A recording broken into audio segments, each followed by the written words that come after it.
Hello, hello, hello, hello, my lovely, beautiful people out there throughout all corners of the earth. We will begin the podcast. Well, before we begin the podcast, how are y'all enjoying this heat during these hot summer months? I know older people, or excuse me, not older people with longer hair. I don't know why I said older people. But people with longer hair, I know y'all are going through it right now, having to deal with your hair frizzing up and everything like that.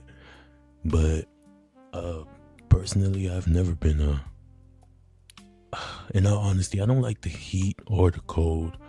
I kind of like that weather. It's like a cool breeze, kind of like the fall weather. Now I will say I would prefer to live in the heat, like 90s, 100-degree weather, rather than the blistering cold. Maybe because I'm from the South and I've just built a callus for it. But anyway, I hope you guys are staying cool out there. And but yeah, let's go through my little notes here so we can discuss what we will be speaking on the podcast today. We have a few segments. No special guests, no co-hosts. Hopefully that's something that we will include in the near future, especially with special guests. There's a couple of people who I would love to bring onto the podcast. But anyway, a viewer sent me, or excuse me, a listener / viewer, if you follow my YouTube, they sent me a story basically asking for advice on life after high school. Now, this is a newly graduated student. She's been out of high school for a year now. She said that she took a year to kind of recoup and figure things out. She has been working retail, and now she's considering going back to school. From my personal experience, because I didn't have the luxury of, well, I did. My father, he gave me some great advice, but I was just a stubborn person. So really, just don't be stubborn if you want some actual advice. I know the younger you are, we all know as we grow up and we mature, we can all admit that in our younger years, we were very, I won't say stupid. We just weren't the most intelligent and we thought we knew everything. But the piece of advice that I'll give to you, viewer / listener, Alexis, shout out Alexis out of Minnesota, who sent in the email. Find what you want to do and don't look back. Save as much money as you can now. I know in the email you said that you are still staying with your parents, which is great. As much money as you can save up, do it. Don't be in a rush to move out unless the living situation that you're currently in with your parents isn't the best, which you didn't mention in the email. So I'm just going to assume that everything is fine at home. So I would say continue to work, save up your money, go to school, and conquer what you want to do. I wish I took my own advice at a younger age. Maybe I would have been looking at things differently in life. Maybe I wouldn't be doing this podcasting, but I love to do this. Well, I would have been doing this a lot earlier rather than trying to figure out what I wanted to do in life. I've tried with CDL, I was warehouse, I was wheelchair van driver. I was doing a lot, furniture mover. So none of those things really moved me, simply because the type of person that I am is I'm more of an artistic person. I'm a very big anime nerd, comic book nerd, DC, Marvel. I love people who are artistic, people who could draw, people who could paint, people who have a gift for storytelling, people who just can create things and bring things to life, people who can sing. I view all of those as people who could play an instrument as well, any instruments. I view all of those as a form of art, and it's very beautiful to me. But I'm kind of stirring off topic here. Back to what your email was saying. Yeah, just find what you're looking for, that you're passionate about, that you know deep in your heart that you will continue to do for the next 10 plus years, if that's what you would like to do. Because as we all know, the education system is not cheap. It's very expensive, and so you don't really have play money to kind of just hop from career to career, you know what I mean? If that makes any sense. So save your money. I would stay with my parents as long as possible, as long as they would allow for it, as long as you feel comfortable, and as long as you, because I know once you hit a certain age, that sense of freedom, you're going to want that sense of freedom to be on your own. So once that happens, then yes, you know, you can move out and do your own thing. But for the time being, especially being that you're working and going to school, I would definitely stay with my parents for as long as possible. So that's just my advice, at least. You know, maybe someone else can give you a different approach, different advice, you know. But that's just what I would do. But yeah, got some pointers here that I would like to touch on. Just one email, kind of just summarizing things down, was working on oneself, self-improvement basically, and how to be motivated to go to the gym. The gym, I'm an avid goer for the gym. Matter of fact, once I finalize here and complete this podcast, this segment here, or excuse me, this episode, I should say, I'll be head off to the gym. And just to give y'all time, it is 12:39, a little bit past midnight, almost 1 a.m. So I typically like to go to the gym around these later times because I like a emptier gym, just so I could hit everything that I would like to hit, rather than waiting for a machine to be open if you go at busier times. But back to what I was saying, to answer your question, my fine sir. Sorry brother, let me just give you a name here. Jackson from Mississippi. So Jackson, a way to stay motivated is really, you have to kind of rewire your brain. If you don't enjoy going to the gym, but you want to improve yourself, you have to rewire your brain to where you're telling your brain and you're telling yourself that, hey, this is now a lifestyle. This isn't a chore. A lot of people, they view the gym as like a chore, and like they dread it, and they're like, oh, let me go get this over with.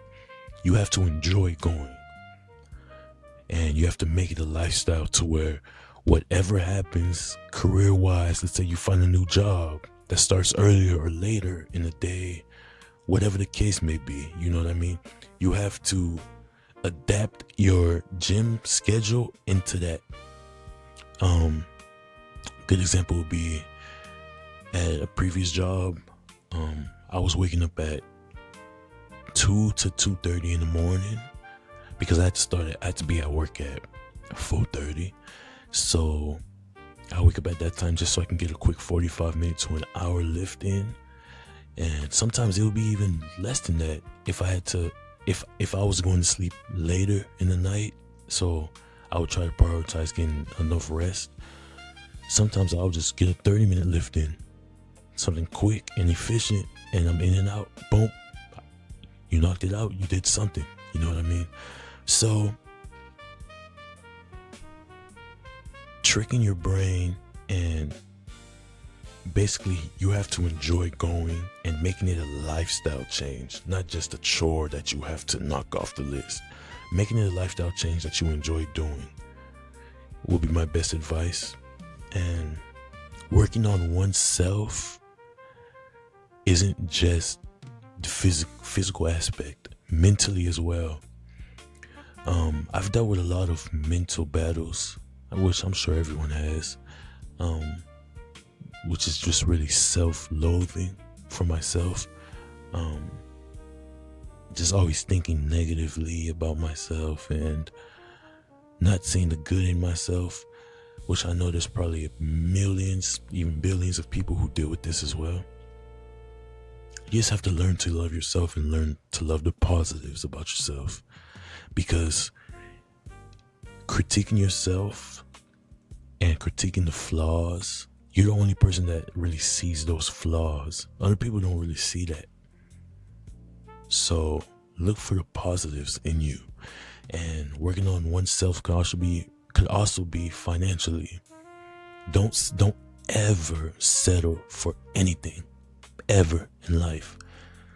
Always achieve greater goals than you've set. Okay?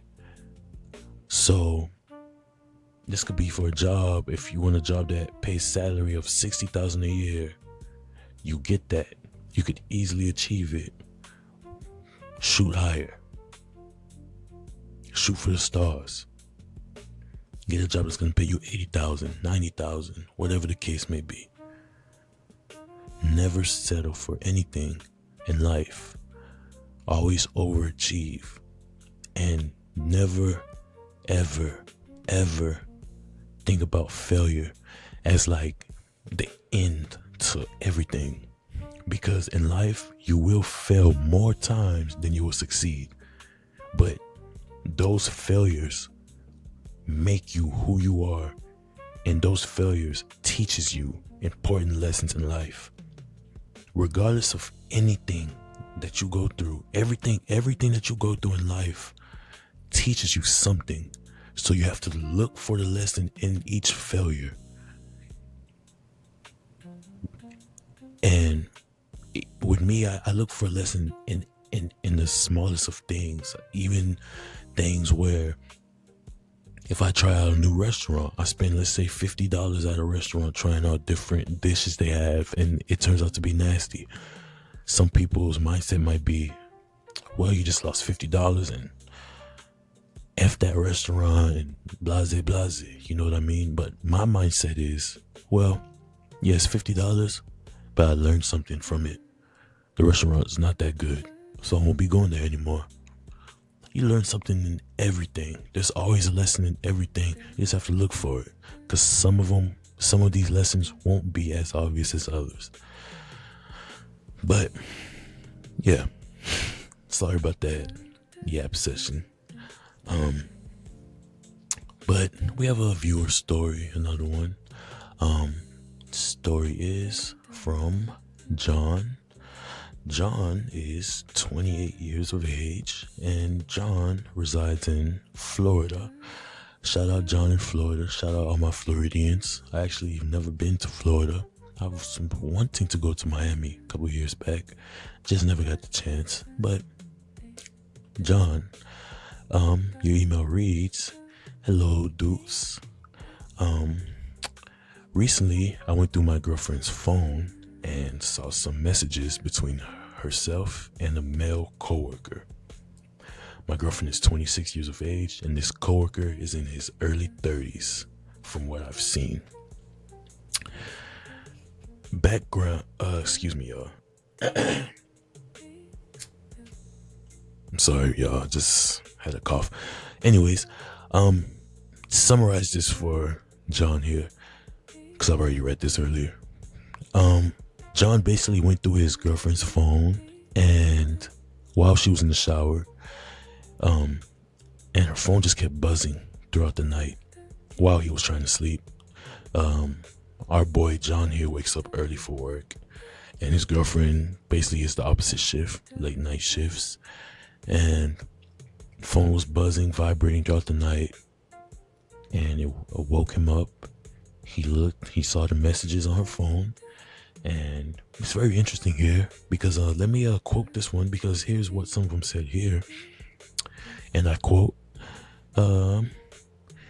"Why didn't you come sit with me during our break time? Why did you leave?" And this is what John's girlfriend sent to this male coworker, to which the male coworker responded, and I quote, laughing emojis. It was 2 laughing emojis. "Well, I was hungry. You should have came with me. Next time, just come with me to my place for lunch." Which John's girlfriend responded, "Promise?" Question mark, with the emoji with the little, the emoji with the sad eyes, I guess, or like the begging emojis. Y'all know, like Puss in Boots, like that look he gives. Y'all know what emoji I'm talking about. So John then confronted his woman about this, to which she said he's just a friend, and basically called John insecure and told John that he was invading her privacy and going through her messages.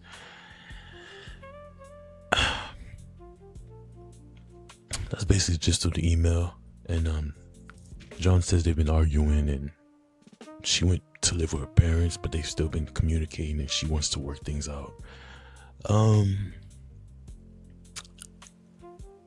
In my own personal opinion, I wouldn't take her back. I wouldn't try to work anything out with her. That's just, there's boundaries in relationships. There's just things that you do and don't do.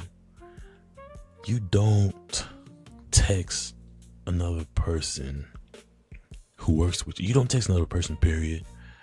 But especially someone who works with you. Oh, and matter of fact, guys, I failed to mention this. I'm so sorry. The email was just very long. I tried to summarize it.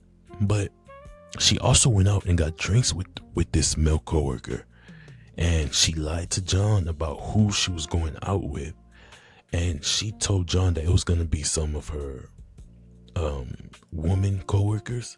But it was in fact just her and this male coworker. And they went, it was just a one-on-one type of, I don't want to call it a date, but they got drinks. I mean, technically you can call it a date, I guess, right? Wouldn't that be a date? Whatever the case may be. So that occurred. And she lied about that. So John's saying that he loves her. They've been together for 2.5 years. And he just needs advice. I would leave her. My own personal opinion on that. That's just disrespectful. I've dealt with something like that, similar in the past, actually, with a security guard who took my old lady right up under me, man. Yeah, you know, he got one up on me. I had to leave her. Those type of people, that's their character. That's who they always are and always will be. There's a reason for her doing that. Either she's just a bad person, or she just doesn't like you, or it's something that she sees in this other guy that she doesn't see in you. As harsh as that sounds, it's just the truth. Or again, she's just a bad person, and that's just in her DNA. To save yourself all the heartache and everything, just leave her, because at the end of the day, you'll always think back on that. If you decide to stay with her, you'll always think back on it. You'll always think back on what they did that you don't know of, what they did that she didn't tell you. What are they doing while they're working together. And it makes it worse because they do work together and you don't know of these conversations that they're having while they're in person. You don't know the touchy stuff they're doing, the flirtatious things they're saying, the looks, whatever. You don't know if she's even been to his house during lunch, like the messages said. So you just don't know. There's millions, billions of other people out here for you to build with, to love on, to hunch on. You know what I mean? But just find someone else. Just cut your losses and move on, you know. But yeah, that's just my outlook on that. And we will take a quick break for you guys. Let's get groovy. Deuce Radio.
Let's get back to a couple of things here.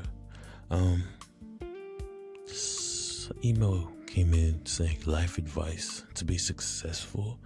I'll make this one quick. Well, at least I'll try to. Y'all know me. I am a natural born yapper. But successful is really dependent and it's kind of subjective on the individual. What one person might consider successful, the other person might not. It's kind of like a one man's trash is another man's treasure type of thing. Success lies differently with each individual. For example, let's say person A might say, hey, I want a 5-bed house, 5-bath house, and I want 3 kids, and I want a beautiful wife, and I want 2 dogs, cat, and I want 3 cars, and making $100,000 a year. You know what I mean? That's successful to me. While person B might be like, hey, I just want a loving partner, a loving relationship. I don't want any kids. I want to stay in an apartment. Just want 1 car, no pets. Want to be able to do this, want to be able to travel. And that's successful to them. I'm making $75,000 a year. That's successful to them. Success lies differently with each person. You just have to find what you feel is successful and reach for it. And that's really just the gist of that. I mean, there's nothing really fancy, nothing more complicated to touch on about that. Whatever you view as successful, whatever you deem as successful, reach for it. I know social media plays a lot of bad in kind of stirring one's opinion. Like, you'll see like these 18-year-olds driving these Hellcats and these track hogs and, you know, these $100,000 cars, and, you know, so then you're like 20, 22, 25, or however old you might be, and you think to yourself, well, damn, I'm not successful because these kids are doing better than I am, or even better than I was when I was their age. And you can't view it like that, because what you don't understand is you have a reliable source of income, you drive a nice car, you have a roof over your head, you could pay for your bills, you could pay for your groceries, you can pay to go out during your off days or the weekends, you have a loving partner. That's success. And, you know, comparison will be the death of you if you compare your life to others. So yeah, that's really just the gist of that. This email came in. He says his name is Rock, you know, R-O-C-K. You know, obviously that's not your real name, but I'll call you Rock. I like that name, Rock. So Rock says he's a 34-year-old male, living in New York, and he just can't seem to find love. Rock said he's been dating for, okay, so he was with his ex for 4 years. Relationship didn't work out. We ended up breaking up after we couldn't see eye to eye on certain things. She was ultra religious, I was not. So we made the decision to end things off, as this new religious burst came out of nowhere from her, as she was not always this ultra religious during the entirety of the relationship. Okay. I myself am an atheist, and I just simply cannot believe in God. Okay, that's fair. I've been trying to date multiple people, trying things out, different people, going on dates, trying different things out, but I just can't seem to find that spark. Rock, what exactly are you looking for, my friend? Are you looking for love, or are you lusting?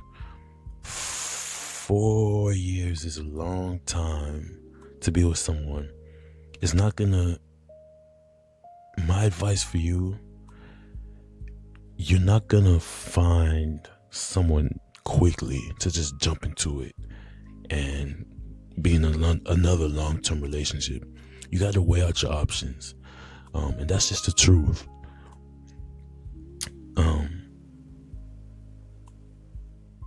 Personality plays a big part in that. Doing things that you both can do together, because looks aren't everything in relationships. Jesus, excuse me, I'm very hungry right now, and I keep burping for whatever reason. Excuse me. But he's really looking for a love life. He has no kids as well, and he wants kids. You could definitely still have kids at that age. But I'll say you have maybe like a year or two to really find that person to settle down with. Maybe even find one that has a kid, a woman that has a kid. Those women sometimes are the best women for you. Not from experience or anything. I've never been with someone like that, but just from stories I've heard and homeboys telling me stuff. You just never know. You just never know. Just weigh out your options. Maybe date someone who has a child. Maybe that would solidify it in your mind. Like, yeah, this is what I want. I want a child. Or no, I don't want a child. You never know.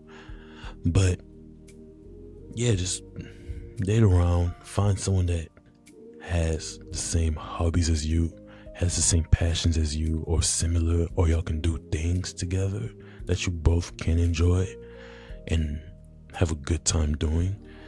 And then maybe the right one will fall into your lap. But yeah. And guys, let's take a quick song break. I love to dance with you, baby. The way you move to the beat is so angelic. Baby, you're so beautiful. You're a thing of perfection. The way you make me feel. Oh, no one has ever made me feel this way before. I just need more and more of your love. Oh baby, you're the greatest thing that's ever happened to me. Please, I need you to see where I messed up, darling. I am a fool for this. Oh please, baby. Oh please, don't let me go. I need you.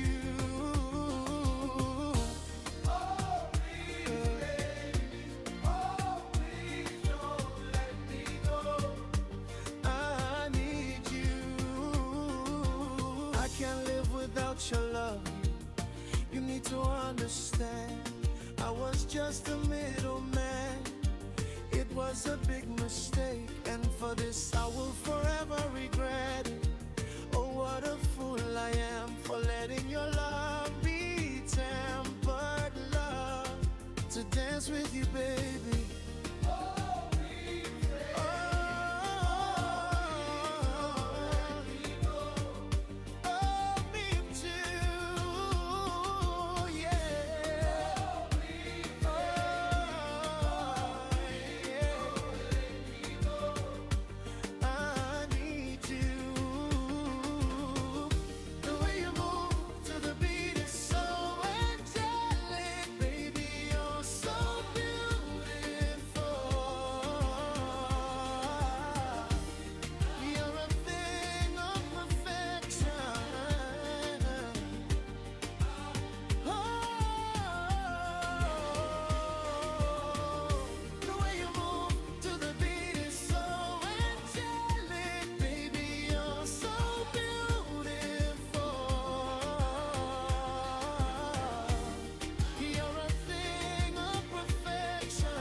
Hello, my lovelies.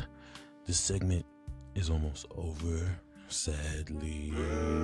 Oh. I know you guys love me, but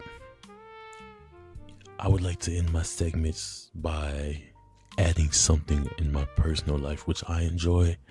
And since I don't have a co-host, there isn't anyone to debate me or a special guest, so I could speak freely as I want.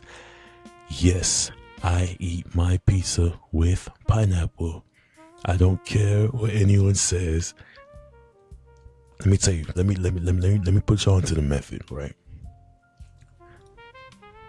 Grilled chicken with pineapples, barbecue sauce, thin crust. Man, I'm telling y'all, that is great eats. Pineapple belongs on pizza. Now, when I get a co-host or special guest, we'll have a debate, because I know a lot of people don't like that combination, but I love it. I love it. But yeah, and also some other things I would like to touch on. Ooh, I can't wait to speak on this. Okay, Gojo versus Sukuna, right? Great fight. We seen Gojo knock Sukuna out. Wait, hold on, y'all. Spoiler alert if y'all haven't read the manga. So just to let y'all know, I will be spoiling some things that's in the manga that hasn't been animated yet. Okay. So the fight started off great. The domain clashes, Sukuna won majority of those. Gojo, hand-to-hand combat, of course Gojo won because he was using, was it blue or was it red? I believe it was blue. He was using blue to increase his punching speed and bring Sukuna closer to him and everything like that. Now, Sukuna needed 10 shadows to bypass infinity. I've seen a lot of things online, social media saying, well, Heian era Sukuna would have won the domain clash. And maybe that's right. Now y'all know I am the biggest Gojo stan. I love Gojo. If only y'all could see my room. It is filled with Gojo posters. I have a lot of Gojo figurines. I have Gojo picture in my wall. I have Gojo keychains. I'm a lover of Gojo. If you know me in real life, you know. I love Sukuna a lot as well. Sukuna's technique, I believe, besides Gojo's of course, but I love the cleave and dismantle, being that so efficient, and it's just so, it just wipes people out. I mean, we seen what he did to Ryu, is that how you say his name? The guy who did the 3-way domain clash with Yuta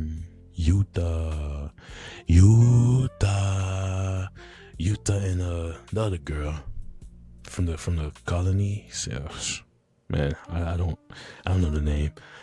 But anywho, we seen Sukuna one tap him, just split his head straight in half. But anywho, back to the Sukuna Gojo. Sukuna was bragging about it being a 3v1.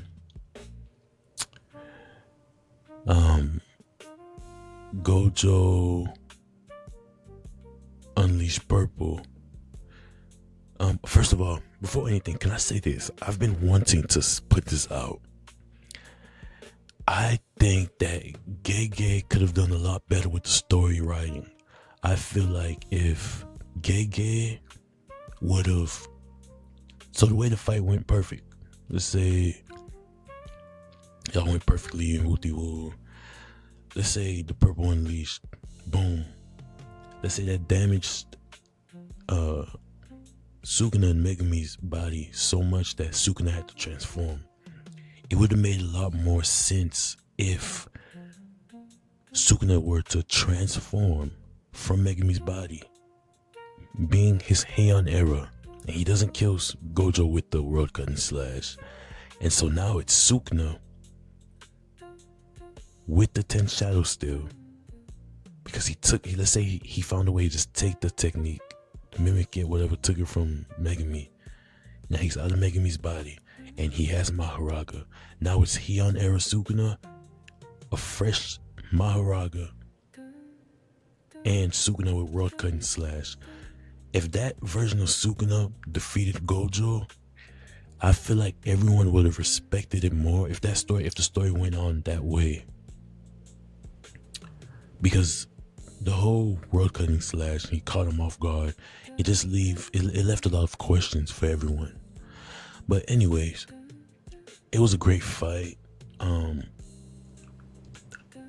the story, it wouldn't make sense for Gojo to win, being that technically he was a side character, even though Gojo has so much aura that before I even watched the anime, I thought Gojo was the main character. I didn't know anything about.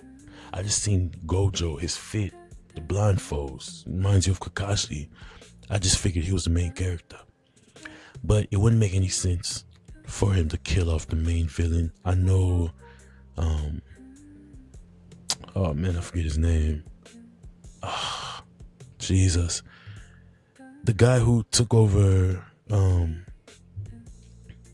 basically who gave birth, who gave birth to Yuji. But anyways, so it just wouldn't make sense if Sukuna would have lost right there. But anyway, the person I'm speaking of is Kenjaku. I don't know why I couldn't think of his name, but yeah, Kenjaku. Kenjaku was another great villain. I didn't like how he got killed off as well by Yuta bush camping. I would have preferred it if they had a brawl similar to Sukuna Gojo that lasted a few chapters and Yuta would have won. That's fine. But yeah, anyways, it was a great fight. Heartbroken. First time I seen Gojo split in half, I was very, very heartbroken. Man, I was in karaoke, and when I seen that, it really upset me. But how are y'all enjoying the modulo, JJK modulo? Y'all seen modulo Yuji? Modulo Yuji is him and Deborah, I believe, are the two strongest in the whole JJK universe, just because they've had experience, or Yuji has had experience to master his technique and everything. But I just didn't like how they didn't show Yuta, because I feel like Yuta could have been second to Yuji. Because Yuji's just a powerhouse. Being like Sukuna he used cleave to deflect a hit from the guy who tried to attack him, used blood manipulation to hit everyone in the building, hitting their vital organs to incapacitate them, using a dismantle that blew through the city, tore the whole city down, went into Mahito's domain and just split the whole domain without even moving his hands out of his pocket. But anyways, yeah, I love Modulo Yuji. I wish we could see more of him. He knew he was very strong. That's why he said if Deborah, he told the one person, if Deborah wasn't successful in defeating Maharaga, then he would clean up the mess. So I'm pretty sure he knew his power level. But yeah, that's a quick anime talk. Recommend me some animes. Attack on Titan is my favorite anime.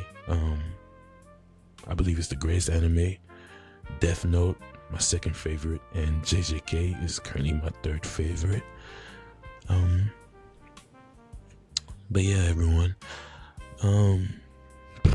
Just end the segment off here. Of course, I'll play the blues for you guys. Play a couple of songs to end this off, help you sleep, or help you get through the day, whatever time you're listening through it.